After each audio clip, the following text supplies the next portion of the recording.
Placing a camera inside a coffin for a scientific experiment, a college student and a priest were horrified to discover something so terrifying that they had to call the police.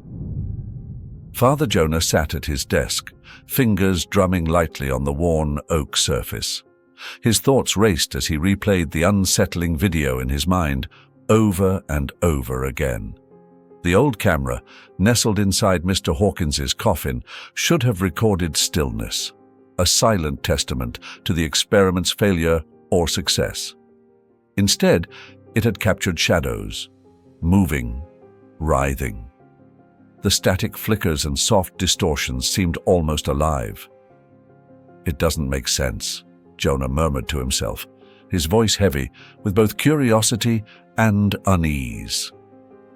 He glanced at the clock, its ticking loud in the empty room. Midnight was nearing, and the town of Elmsworth lay quiet, cloaked in its usual calm. But Jonah's mind churned with restlessness. He couldn't let it go. Not without answers.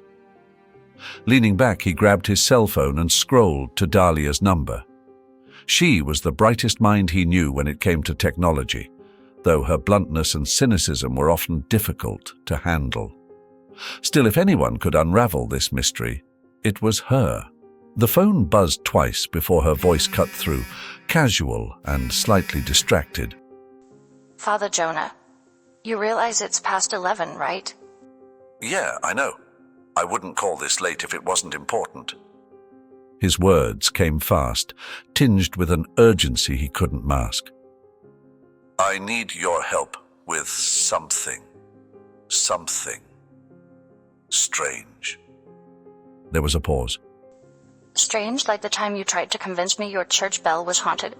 Or strange like actually worth my time?" "Neither," he replied, a faint edge of exasperation in his tone.